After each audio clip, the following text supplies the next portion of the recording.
In this video, we're going to go over our 370Z hatch deck cover. We'll take a closer look at it and go over the installation as well. All right, so when we're looking at the hatch deck cover, we've got this one already in. We'll go ahead and pull that back out and then just kind of reverse the process. This one in particular has what I'm calling the grandfather's clock, because this is a iteration of the 240Z clock, and so we've done a few things. If you watched our video on the door sills, we're just doing a few throwback things to the original Z, the 240. So that's what that is. We're going to have other engraving options available. If you have ideas or suggestions, please let us know. You can always reach us at sales@skillard.com. These are available from skillard.com. One of the other options is with this little extra cutout right here. So we've got our retractable seatbelt harnesses that we put in there. So just for this particular application, we have this as an option. We realize that most people aren't going to have this, so we have this as an option that will come up and across and close these openings. One other thing to note is that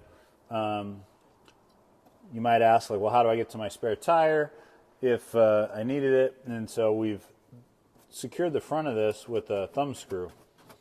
So as part of our taking it apart, we can pull that out, and then we can pop this out.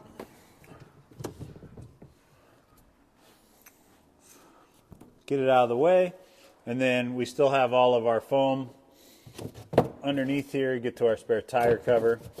The original setup has the plastic corrugated that lays on here, then your carpet goes on that. This is actually attached to the bottom, but if you're a little bit careful, you can just peel it off. So we just peeled that off to set that in place, just to give the deck a little added rigidity in case you were going to put something sizable on it. So we already got the main piece out. I'm going to go ahead and pull out the front, and then we'll go over how we're going to get it all set up to put in. One of the things that you're going to get that comes with this kit is a neoprene edge protector. It doesn't have metal banding in it, so you can cut this with scissors or a box knife. Just for the video, I'm going to use a set of tin snips, but again, you don't need to use tin snips. And so when you're putting this on the deck panel, there's going to be a few corners that are a little bit tight, and so I like to set it on there, and as I turn that corner, you're going to end up with corners that are going to have like a little pucker like that. And so what I like to do is on the top side where that pucker is, trim it, not all the way through because we don't want to cut the spine off, but then I'll also cut the bottom side. And on the bottom side, it doesn't really matter because it's not visible, but I'll cut, and again, like I said, you can do this with scissors, because it's just neoprene. There's no metal reinforcement in it.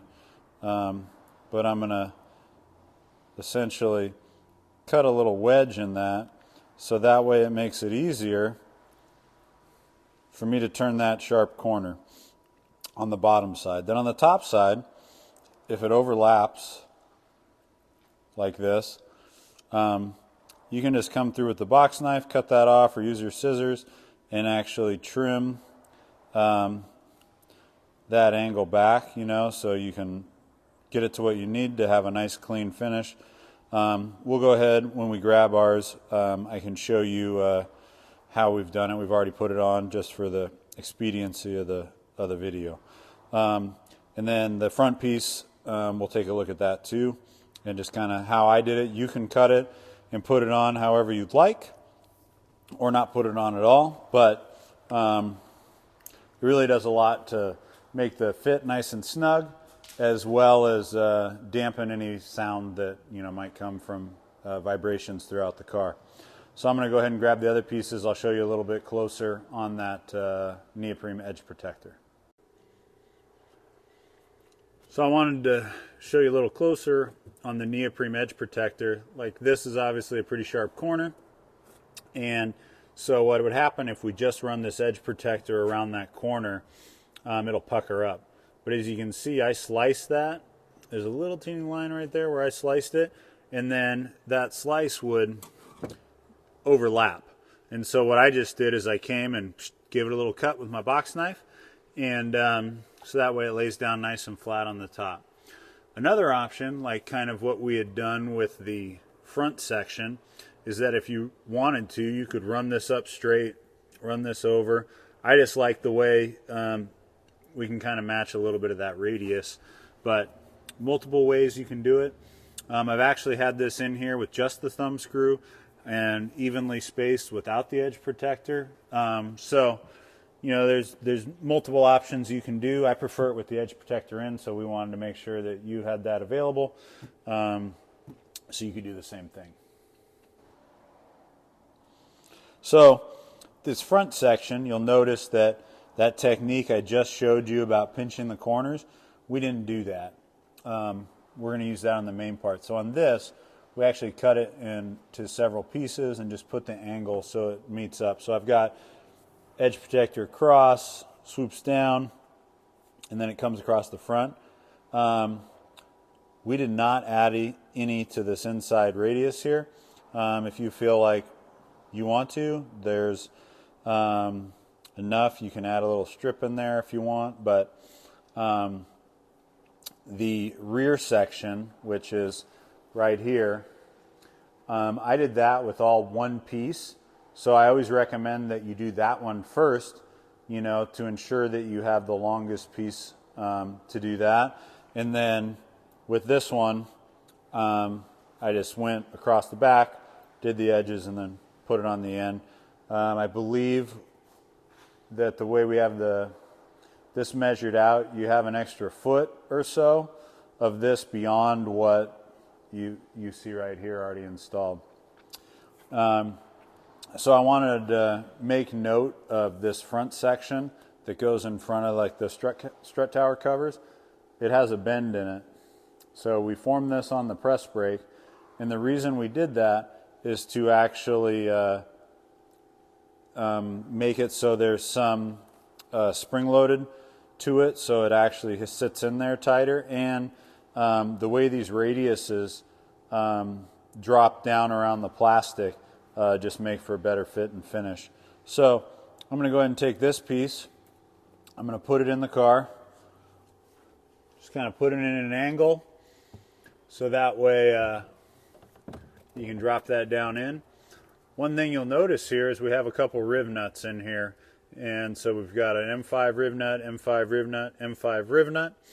And we have our supplemental videos that show about riv nut installation. Those riv nuts are included, but you will need 7mm drill bit and a riv nut tool to install those. But again, that riv nut tool is great to have for all sorts of projects when you're working on your car or anything, so that way you don't have, when you add any extra screws, you don't have sheet metal screws poking through places. You can actually use some nice machine hardware. So, but before we know where those riv nuts go, you would come in, set this into place. These already line up because we've already installed them. And then we'll put the rear deck in, which we can get to here in a second. I'll come set it in. Again, this fits in. You just got to have the right angle. Drops right in. Get the seat belts out of the way.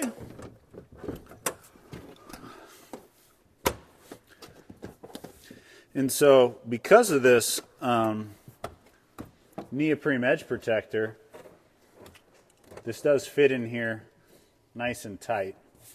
And so I like to put that in first and get this in place so you can, you know, make sure it's sitting where you want it, and then be like, okay, this is where I want it. And now these holes that are pre-existing into the part, I'll mark where those holes need to go, pull this out, drill the holes, install the riv nuts, and then we're ready to go for installing our hardware. And so we already showed you the thumb screw, which is pretty handy because that, you know, if you need to get to your spare tire, you'll be able to access that without needing to have a tool like an Allen wrench. And so these up here, though, you have a couple M5 by 10 millimeter Allens. So I'm going to go ahead and put those in, get that tightened down.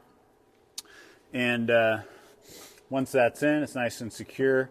One of the things I like about fastening these and adding the thumb screw is that, you know, if you got to hit your brakes really hard or something's going on, like this hasn't moved and wants to slide forward. So I always like to make sure there's at least some kind of fastener to keep it from being able to do that. So you can see I have this edge protection all the way around, and the cool thing about it is that, you know, the way it turns corners, it might be a little bit more snug just because of the nature of the edge protector. But if there's any spaces around here, this edge protector has enough of a lip that it'll stay secured even if I need to push this back, you know, just ever so slightly. So I like to come through and just give it a quick little touch like that, and it really does a lot for you know, if there's any inconsistencies, like this plastic can flex and move a little bit, so it does a great job of just making a nice smooth fit and finish in there. And let's line that up. Yep, there's that screw. There's that screw. Again, into those riv nuts. Pulling these down. Snug. I don't need to go crazy because we have this formed up, like we said. So that way it transitions around this plastic nicely, because there is an elevation change as you get up into the front. But now we got it in, snug, secured. And again, this version is just has those extra cutouts for the seatbelt retractors that we have in this car. Since we already developed for this, if you wanted it, the option's available. But what we expect most people want is the one that actually closes this gap up. But installation is going to be the same. These are obviously black powder coat with this what we're calling the grandfather's clock engraving. They're available black, no engraving, raw, no engraving, and we hope to add some more options of engraving options to the black powder coated ones in the future. This is available from Skillard.com, and again, if you have any questions, email us at sales@skillard.com.